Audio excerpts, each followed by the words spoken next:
सन 1987 की बात है। उत्तराखंड के घने जंगलों के बीच बसा था एक पुराना गांव, मालिनपुर। ये गांव बाहर की दुनिया से बिल्कुल कटा हुआ था।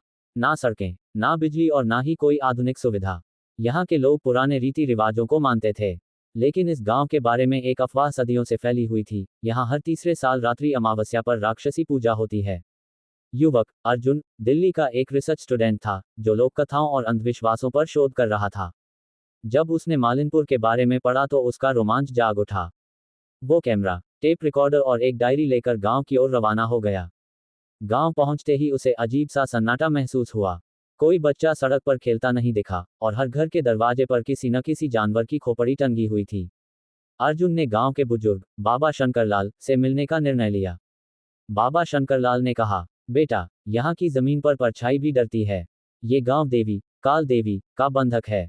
हर तीसरे साल अमावस्या की रात राक्षसी पूजा होती है और बलिदान मांगा जाता है। अर्जुन को ये सब किसी किस्से से कम नहीं लगा। उसने सोचा यह महज ग्रामीणों का डर है। लेकिन जैसे जैसे अमावस्या करीब आ रही थी, गांव का माहौल और भी भारी होता जा रहा था। अमावस्या की सुबह गांव में एक 15 वर्षीय लड़की, रेखा, लापता हो गई। अर्जुन ने गांव के लोगों से पूछा, लेकिन हर कोई चुप। शाम होते होते गांव के मंदिर में शंख और ढोल बजने लगे। अर्जुन ने देखा, लोग काले वस्त्र पहनकर मंदिर की ओर जा रहे थे। उनके चेहरे पर अजीब सी शांति और डर का मिश्रण था। रात करीब 12 बजे अर्जुन छिपते छिपाते मंदिर के पास पहुंचा। मंदिर के भीतर का दृश्य उसे सनकर देने वाला था। वहां एक अजीब काले धुएं से भरा वातावरण था और एक मूर्ति, जो किसी देवी जैसी नहीं बल्कि राक्षसी आकृति वाली थी। उसके सामने खून से लथपथ रेखा बेहोश पड़ी थी। बाबा शंकरलाल, जो हमेशा साधु जैसे दिखते थे, उस समय अजीब तांत्रिक वेशभूषा में थे। वे मंत्र पढ़ रहे थे। काल देवी जागृत हो, बलिदान स्वीकार करो। अर्जुन की सांसें तेज हो गईं। तभी मंदिर के भीतर अचानक हवा का भयानक झोंका आया और मूर्ति की आंखें लाल होकर चमक उठीं। अर्जुन का दिल जोर जोर से धड़क रहा था। मंदिर के अंदर वह दृश्य उसकी सोच से कहीं ज्यादा भयावह था। काले वस्त्रों में लिपटे गांव के लोग, मंत्रों की गूंज और रेखा का बेहोश पड़ा शरीर। अचानक एक औरत की दर्द भरी चीख ने रात की नीरवता को तोड़ दिया। अर्जुन ने देखा, रेखा की मां मंदिर के बाहर घुटनों पर बैठी रो रही थी, मगर गांव के लोग उसकी परवाह किए बिना मंत्रों में डूबे हुए थे। मूर्ति की आंखों से बहते लाल प्रकाश ने पूरे मंदिर को लाल लाल रंग में रंग दिया। तभी बाबा शंकरलाल ने एक लोहे का खंजर उठाया, जो पुराना और जंग लगा हुआ दिखता था। उन्होंने ऊंची आवाज में कहा, इस बलिदान से हमारी पीढ़ियां बचेगी, काल देवी का क्रोध शांत होगा। लेकिन अर्जुन को यकीन नहीं हुआ कि ये सब 2 सदी में हो रहा है। तभी हवा में कुछ अजीब सी गंध फैली, सड़ी हुई मांस और लोहे की। और फिर मंदिर की छत से कुछ गिरा। वो एक पुराना, सड़ा गला मानव कंकाल था। अर्जुन की आंखों के सामने सब धुंधला पड़ गया। कंकाल का सिर अब भी देवी की ओर झुका हुआ था, मानो मरने के बाद भी उसकी पूजा कर रहा हो। अर्जुन ने अपने कैमरे से ये सब रिकॉर्ड करना शुरू किया। जैसे ही उसने रिकॉर्डिंग चालू की, अचानक उसकी स्क्रीन पर एक धुंधली आकृति उभरी, एक औरत का चेहरा, जिसकी आंखें गड्ढों जैसी खाली थीं। वो आकृति धीरे धीरे कैमरे से बाहर निकलने लगी। अर्जुन को यकीन नहीं हो रहा था। वो भागना चाहता था, लेकिन उसके पैर जैसे जमीन में जम गए थे। बाबा शंकरलाल ने मंत्र रोकते हुए अर्जुन की ओर देखा और कहा, काल देवी ने तुझे चुन लिया है, अब बचना मुश्किल है। अर्जुन को लगने लगा कि जैसे उसकी आत्मा शरीर से अलग होने लगी हो। तभी मंदिर के अंदर की हवा जमने लगी और एक डरावनी आवाज गूंजी, मेरे नाम की पूजा मेरी शर्तों पर होगी। बलिदान अधूरा है। रेखा की आंखें खुली, मगर अब उसकी आंखें इंसानी नहीं रहीं। वो काले, गहरे गड्ढों जैसी दिख रही थीं। अर्जुन जैसे तैसे होश में आया और वहां से भाग निकला। लेकिन उसकी रिकॉर्डिंग में कुछ ऐसा कैद हो चुका था, जो इंसान की समझ से परे था। रात के उस अंधेरे में मंदिर के पीछे एक रहस्यमय शिला पर लिखा था, जो भी इस पूजा को देखेगा, उसका अंत निश्चित है। अर्जुन बुरी तरह घबराया हुआ गांव से भाग निकला। लेकिन मालिनपुर का रास्ता जंगलों से होकर गुजरता था और रात के उस अंधेरे में हर पेड़ मानो उसकी तरफ झुका हुआ कोई छायामान जीव लग रहा था। हवा में अजीब सी फुसफुसाहट गूंज रही थी, जैसे कोई अदृश्य ताकत उसके कानों में कुछ कह रही हो।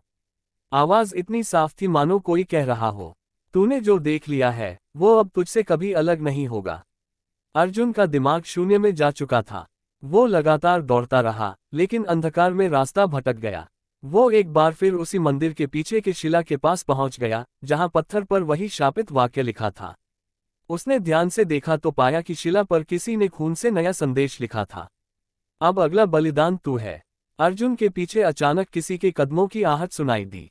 वो पलटा, सामने रेखा खड़ी थी, लेकिन अब उसकी चाल इंसानी नहीं थी। उसकी गर्दन अजीब तरह से एक ओर झुकी हुई थी और उसका चेहरा भावशून्य। उसकी काली आंखें अर्जुन की आत्मा में झांक रही थी। रेखा ने धीमे स्वर में कहा, मैं अब रेखा नहीं रही। काल देवी ने मुझे ले लिया।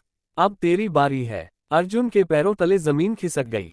वो भागा और किसी तरह सुबह होने तक जंगल में भटकता रहा। जैसे ही सूरज की पहली किरण निकली, सब कुछ सामान्य हो गया। रेखा, मंदिर, वो आवाजें, मानो कुछ हुआ ही नहीं था।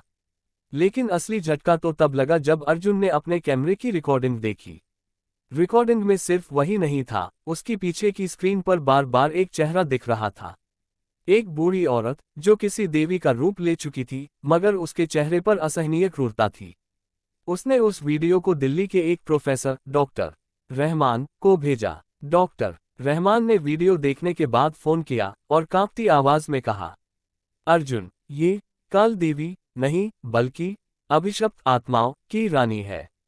जो इस पूजा का गवाह बनता है वो इस दुनिया से परे एक और दुनिया में फंस जाता है। अर्जुन अब समझ चुका था कि मामला गांव की अंधविश्वास से बहुत आगे जा चुका है। उसकी जिंदगी का हर दिन अब एक डरावना सपना बन गया था। रात में उसके सपनों में वही देवी आती और कहती, बलिदान अधूरा है अर्जुन, तेरा इंतजार है। अर्जुन दिल्ली लौट चुका था, लेकिन उसकी जिंदगी अब पहले जैसी नहीं रही। दिन में वो सामान्य रहता, लेकिन रात के ठीक 3 o'clock बजे हर रोज एक अजीब आवाज उसके कमरे में गूंजती, तेरा बलिदान अधूरा है अर्जुन। उसकी नींद उड़ चुकी थी और चेहरा एकदम सूख गया था। वीडियो भेजने के बाद प्रोफेसर डॉक्टर रहमान ने अर्जुन को एक रहस्यमयी किताब भेजी, अभिशप्त पूजा विधान। इस किताब में मालिनपुर गांव का जिक्र भी था। वहां लिखा था कि यह गांव 200 साल पहले एक देवी की पूजा का स्थल नहीं, बल्कि एक राक्षसी साधना का अड्डा था। काल देवी असल में एक महिला साधिका थी, जिसने अमरता पाने के लिए तंत्र मंत्र से खुद को राक्षसी आत्मा में बदल लिया था। डॉक्टर रहमान ने अर्जुन को चेताया, अगर तुझे इस शाप से बचना है तो तुझे फिर से उसी गांव में लौटना होगा और पूजा की आखिरी विधि को पूरा करना होगा, वरना तेरी आत्मा काल देवी की दासी बन जाएगी। डरते डरते अर्जुन फिर मालिनपुर पहुंचा। इस बार गांव पूरी तरह सुनसान था। न कोई इंसान, न कोई आवाज, यहां तक कि हवाओं का चलना भी थम चुका था। अर्जुन ने देखा, गांव के बीचों बीच एक नया मंदिर बन चुका था। मंदिर की दीवारों पर खून से नाम लिखे हुए थे, उन सभी लोगों के जो अमावस्या की रात बलिदान बने थे। सबसे आखिरी नाम था अर्जुन मलिक। अर्जुन कांप गया। उसका नाम पहले से वहां लिखा हुआ था। इसका मतलब उसकी किस्मत पहले ही तय हो चुकी थी। तभी मंदिर के भीतर से वही आवाज गूंजी, तेरा इंतजार था अर्जुन, अब विधि पूरी होगी। मंदिर का दरवाजा अपने आप खुला। अंदर वही रेखा खड़ी थी, पर अब उसकी शक्ल इंसानी नहीं रही थी। उसका चेहरा झुलसा हुआ और आंखें पूरी तरह काली हो चुकी थीं। रेखा ने कहा, मेरी आत्मा अब इस शरीर में कैद नहीं, मैं काल देवी की दासी हूं। अब तेरा बलिदान आखिरी कुंजी है। अर्जुन जैसे ही मंदिर में घुसा, उसे अजीब अजीब चित्र दिखाई दिए, बलिदानों के, आत्माओं के और उस देवी के, जिसका असली चेहरा इंसानी नहीं बल्कि शैतानी था। अर्जुन ने किताब से सीखा हुआ मंत्र पढ़ना शुरू किया, लेकिन मंत्र बीच में ही टूट गया। तभी मूर्ति से वही धुंधली आकृति बाहर निकली और बोली, तेरा डर ही तेरा बलिदान है। और उसी पल अर्जुन की आंखों के सामने सब कुछ अंधकार में हो गया। सुबह जब गांव के लोग लौटे तो मंदिर में अर्जुन की डायरी मिली। आखिरी पन्ने पर लिखा था, मैं अब इस दुनिया में नहीं, काल देवी के लोक में हूं।